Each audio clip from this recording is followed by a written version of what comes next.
Hello, friends. Robert Bevan here, author of the Caverns Creatures series of comedy, fantasy novels, and short stories. With me is Sam West, and today we are talking about the spell Summon Fiend.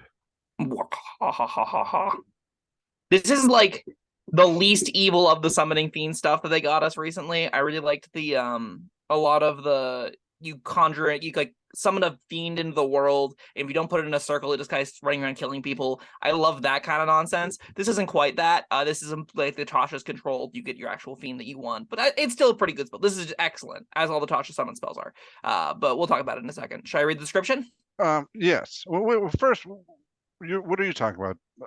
The other spells, There's the, like we're the spells that planar ally and stuff like that, or it's like summon greater fiend or conjure greater fiend or something like right? that. All right, There's yeah, there's a list of there are like a bunch of spells that bring a demon into the world, and that demon like runs around and kills shit. I don't remember the exact name of it off the top of my yeah. head, but it's pretty baller, and it's definitely like you wanted to pair it with a bunch of other spells. It felt uh very reminiscent of the old like D&D satanic panic kind of stuff, but that's not what we're talking about today. We're talking about a spell that is much more above board than that. All right, well, hit us with the description. Cool. 6th level conjuration, takes an action to cast, 90-foot cast range. It requires humanoid blood inside a ruby vial worth at least 600 gold pieces, so that's neat. That harkens back to the satanic That it panic. does. It's got concentration up to an hour. You call forth a fiendish spirit and manifests in an unoccupied space you see within range. It uses the fiendish spirit stat block. Whenever you cast the spell, choose one of three: demon, devil, or Yugoloth. The creature resembles a fiend of the chosen type, which determines the traits. It disappears when it drops to 0 or when the spell ends. It's an ally to you and your companions. Bummer. And that's the little line that is differentiates it from the other Yeah. fiend summoning nonsense.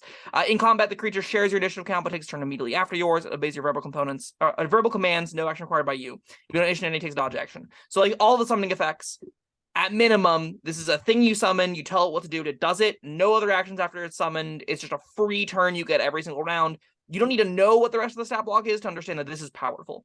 And additionally, you can upcast it, and if you do, it changes some of the stats. So if you cast a 7th or 8th level spell or 9th level spell, all those will like make some of the text different. The most notable is their number of attacks are equal to its spell level divided by 2. So because it's the 6th level spell, it makes 3 attacks, and that's pretty baller. You probably don't want to upcast it to 8 to get 4, but there'll be some times where you will, because it is that good. The main bulk of the text of the spell I just got through. The rest of it's stat block, and how the stat blocks tend to work is like they're one stat block that has differences denoted in parentheses. So this one is demon, devil, or Yugoloth. So like demons get 50 HP, devils get 40, Yugoloths get 60. Demons get a 40-foot climb speed, devils get a 60-foot fly speed. So that's like, those are some of the small differences they get. Death throws is a demon thing. Whenever the demon dies, it makes everything make a dex save against your spell save DC, and if it fails, it deals 2d10 fire damage to things near it. That's pretty neat. Devil's Sight lets devils see in magical darkness. That's pretty neat. The other, like, those are all little traits. None of those are super big and impactful. The bulk of the differences between these three are going to be in its attack actions, which demons get bites, Yugoloths get claws, and devils get hurl flames. So hurl flames is the ranged option of the three. It's a 150-foot range attack that does 2d6 plus 3 plus the spell level fire damage. So like when you cast this as a 6th level spell, you get 3 range 2d6 plus 9 fireball attacks every turn for free. You just get that. Bonkers good. Baller powerful. Yugoloths get a melee attack that is a reach of 5 foot. Additionally, it does a d8 plus 3 plus spell level, so a d8 plus 9. Slashing, and then after it hits or misses, it can teleport 30 feet. So this is like a neat little Yugoloth running and teleporting around, slashing a bunch of stuff if it wants to. That's kind of neat. It's not that amazing, but it's nifty. And then the demons just get a d12 plus 9 necrotic bite, which is definitely the worst of these. I don't know, I think That's it. I That's like the the bulk of Summon teleport. Fiend. I like the teleport thing. Is it Think good? I think so. Why That's is it good? well, now I don't know if you want to do some damage to multiple things. That's I don't know. I like that kind of thing. Sure. Do you want to do damage to multiple things? Typically. I mean, no, you normally want to concentrate damage on a thing, but I don't If know. you have any rewards for that kind of effect, the Yugoloth is definitely the neatest one. I think that's the one that asks you to build around it the most. That's the one where you're like, oh, cool. I have a reason to deal, for some reason, whenever I deal like damage to multiple creatures, they take more damage or something like that. That'd be a nifty little gimmick in the game. I can't think of anything like that off the top of my head, but That paired with somebody else's area of effect spell and hope you take out a few of these things. sure. Yeah, if a bunch of things like drop low, maybe this kills. That's Mm. pretty good. If you have multiple injured creatures already with area effect damage, this cleans things up really nicely and does so really efficiently. So like it moves its 40 feet, slashes through something, teleports 30, slashes through something, teleports 30, slashes through something. That's pretty neat. As like a little cleanup crew kind of die, that's definitely nifty. I don't know. I don't think it's gonna be that often. I think 95% of the time you're just gonna take Devil because it's easy. And because 150-foot range 2d6 plus 9 multi-attack is better than most fighters are putting out of this tier. So like if you want to make your fighter feel bad about themselves, summon a fiend and it'll do really well. So yeah, I think I'm probably almost always taking Devil. I think you lock definitely you pointed that's pretty neat. Are you ever taking Demon? No, I'm probably always taking Yugoloth. Just I like that darting about, attacking different things. That's probably not as useful as it could be, but it's also, if I summon something, I know it's not going to be around forever. I want it to be up in people's faces. See, your Devil might be up forever because it's got 150-foot attack range and a 60-foot fly speed. Yeah. So like that thing is hard to pin down and kill, and if they're not pinning down and killing you, they're pinning you down and killing you. So I guess that is like something to consider, right? The Yugoloth kind of defends you, whereas the Devil probably you're trying to defend because Yeah. it's hitting so hard from so far. What's the duration of this spell? An hour. Oof, yeah.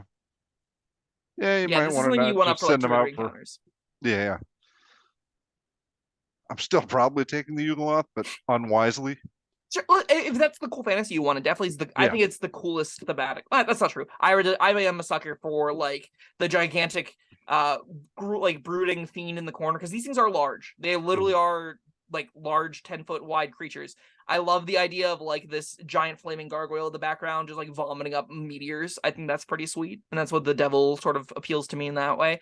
But the Yugoloth like darting around. There's definitely like a number of superhero fantasies where it's just like teleport and stabbing somebody, teleport stabbing somebody, teleport stabbing somebody. That fits like right in that wheelhouse. That's another thing. With these Tasha summoning spells, I still have a tough time wrapping my mind around. Is that you're not summoning a specific thing, No. summoning a specific thing. You're summoning a type of thing, and then you can make it whatever you want. Yeah. You're summoning the essence of a thing that is Yeah. flavored one of 3 ways. You're like conjuring a tub of ice cream and picking the flavor when it arrives, but you are always getting that same tub of ice cream. But like sometimes it's chocolate, sometimes it's vanilla, and sometimes it's something like that. This isn't a physical demon that actually exists. This isn't a physical devil that actually like you're pulling out of the plains. You're almost like building your own in the moment creature that is some kind of spirit that loosely looks however you want it to, but then has the text that is written here. Yeah. I'm sure there's more to say. In fact, Not really. No. This is it's got a 16 charisma, 16 dex. That's kind of neat. That's novel. It's immunity to poison, so you can like conceivably throw this in a cloud kill and just have it run around murdering stuff inside a cloud kill. That's kind of nifty. Death throws. So I think we could talk about like, so demons have 50 HP and they explode when they die. So they're supposed to be like the tank unit. They're the thing that you send in to get hit a bunch. I mean, it's really hard to turn down three 2d12 plus 9 attacks and a 2d10 AoE fire damage on explosion when it dies is pretty good. It's 10-foot radius explosion, so it hits some stuff around it. Fun. Yeah, it's definitely fun just to be like, hey, demon, you're not gonna long for this world, but you're gonna go out swinging, and then you just send it in and it like slashes some stuff up and explodes. I think that's kind of a waste of a spell slot whenever the devil's like right there and definitely going to be around a lot longer. But like, if you need another frontliner, maybe you only have a barbarian and you can't handle everything well enough, you get a great demon come into the world and go kill things. That's fine. This one is one of the least exciting ones to me because most of the effects are just they attack better, and I don't love that. I want some amount of utility out of them. Most of the summon effects are just meant to be they attack better in some way. Like Summon Beast it's fly by or pack tactics. This is it's claws, hurl, flavor, bite. with an exploding demon on, if that suits your fancy. For the most part, Devil's Sight doesn't really matter. They can see Magical Darkness, sure. Magic Resistance is nifty. They have advantage on saving throws against all spells. That's a part of the text here, so they're fairly resilient. I do see what you're saying, though. What you were saying at the beginning, though, this doesn't feel like Summon Fiend should be like those other spells. Yeah, you're summoning a creature, but you're playing a dangerous game. I like the danger that the other ones give us. That's if I want to summon a beast, okay, it's an animal. It's going to do what I say. I can live with that. But if I summon a fiend, I want Infernal maybe Calling. a bigger. That's the one. That's the one. Yeah. I want maybe a bigger payoff, but a bigger risk that it could go terribly, terribly wrong. Yeah. Also, I think Summon Greater Demon, I think, is in the same boat. Yeah, I definitely want, like, I want the fantasy of, if I'm gonna have a horrible twisted monster, I'm gonna have something that's like capital E evil, eats like child's souls for breakfast kind of evil. I want to lean into it. I want it to maybe try and kill us. I want there to be consequences for messing around with this kind of magic. Especially the spell that requires a vial of humanoid blood. Yeah. It can be your blood. That's not evil at all. You can just be like, yeah, into the ruby it goes. Because the ruby's what's expensive. I don't know. Is the spell good? Yes. Oh, yeah. Is the spell what I want it to be? Not really. I think there are a handful of characters I probably would take this on. That's after I do the Infernal Calling thing, and I'm like, okay, we had our fun. We watched our whole party get roasted whenever we made a horrible decision involving summoning some devil we couldn't control. I'll just switch over now that we get a little bit higher level on my Warlock or my Wizard or whatever, and I'll be like, okay, I'll use Summon Fiend. It'll be safer, and no one has to die, and we'll use the child's blood that I got for the original sacrifice in the Ruby, so I can still feel a little bit evil about it, but it won't be like, it won't be the actual, maybe we accidentally killed the whole party kind of moment that it was before. I think it'd be more evil to let that child's blood go to waste. Excellent point, Bob. Environmentally conscious as always. No wastefulness here. Absolutely not. Ah, you did not bleed in vain, child. Yep, that's wonderfully, perfectly evil. 4 out of 5, like all the top spells. If you can cast it, it's baller. It does a lot of damage. It'll invalidate a lot of people's builds to be like, wow, I don't know why I'm playing at the table with you, but it's that good.